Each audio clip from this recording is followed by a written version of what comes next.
بسم الله الرحمن الرحيم. هذا يوم عظيم من أيام الله عز وجل، ونحن نحتفي ونحتفل بدعوة من الإخوة الكرام في هدبار وفي اتحاد العلماء والمدارس الإسلامية في ديار بكر.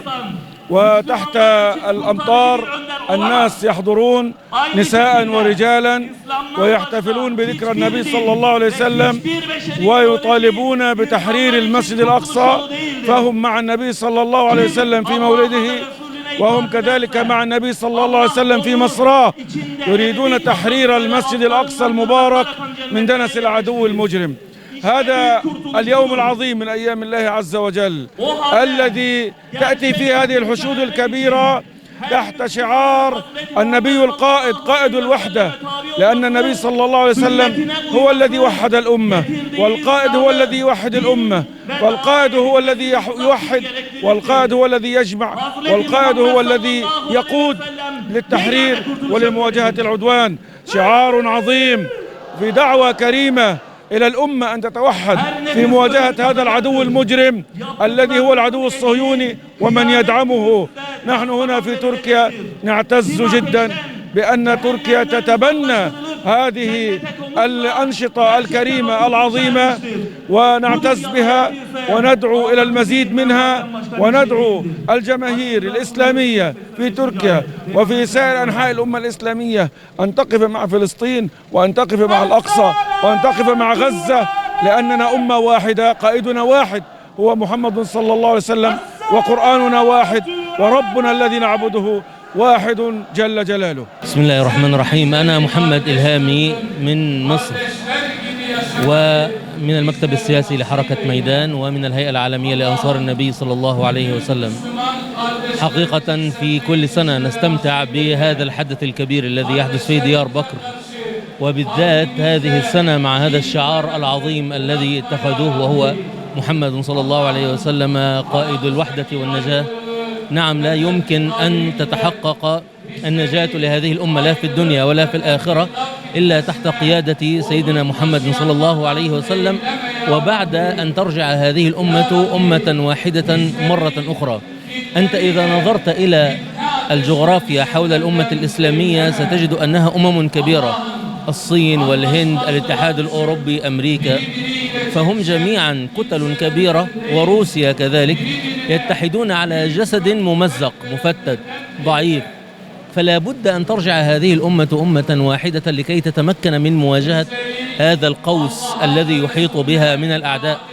ولا يمكن أن تتحد هذه الأمة إلا تحت لواء النبي صلى الله عليه وسلم، لأنه لا يوجد أصلا من يوحد الجاوي والماليزي والهندي والبنغالي والعربي والكردي والفارسي والمغربي، لا يوجد من يوحد هذا كله إلا أن يكونوا تحت شعار الدين الذي جاءنا به محمد صلى الله عليه وسلم. فحقيقة أنا أشكر جميع أهل ديار بكر على هذه الفاعلية، وأتمنى إن شاء الله أن نرجع مرة أخرى أمة واحدة تحت قائد النبي محمد. السلام عليكم ورحمة الله وبركاته. أنا من بنغلاديش، راشد كوثر، أستاذ الحديث والفقه. أنا نائب رئيس مؤسسة النهضة الإسلامية بنغلاديش. فتشرفت بالمشاركة في هذه الحفلة المباركة. هذه الحفلة المباركة حفلة عظيمة، حفلة لمحب النبي صلى الله عليه وسلم. وهذه الحفلة العنوان الحفلة هي محمد صلى الله عليه وسلم قائد الأمة والوحدة. فنحن الأمة الإسلامية نحتاج الأمة الوحدة ونحتاج القائد، والقائد هو الأمة، هو الرسول الله صلى الله عليه وسلم.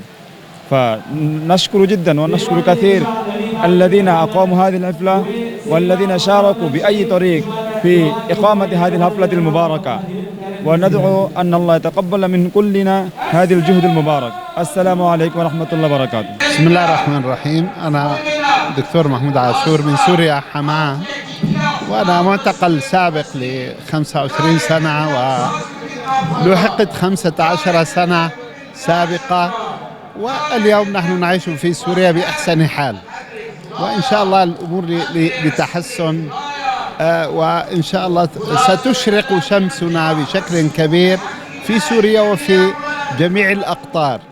وحديثي عن هذا الاحتفال وهذا الجمع وعنوانه الرئيس هو موضوع وحدة المسلمين. نحن اليوم بحاجة شديدة لوحدة المسلمين، لأننا قال الله لنا جميعا واعتصموا بحبل الله جميعا ولا تفرقوا.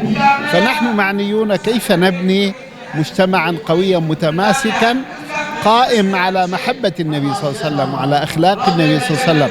نحن في ذكرى إحياء أخلاقه وقيمه صلى الله عليه وسلم.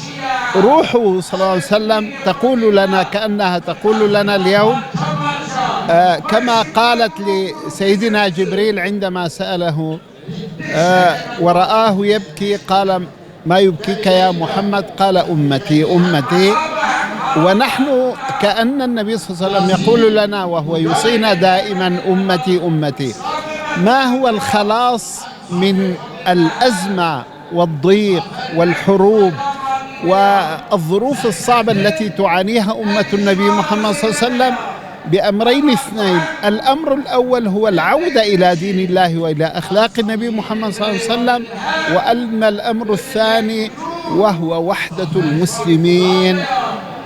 وحدة المسلمين وحدة المسلمين. لا بد لنا أن نتحد ونكون صوتا واحدا.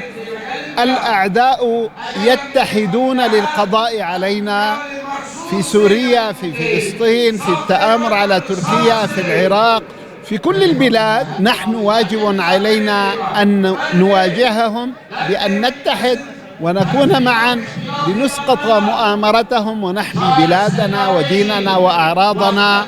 كلمة واحدة: اعتصموا بحبل الله جميعا.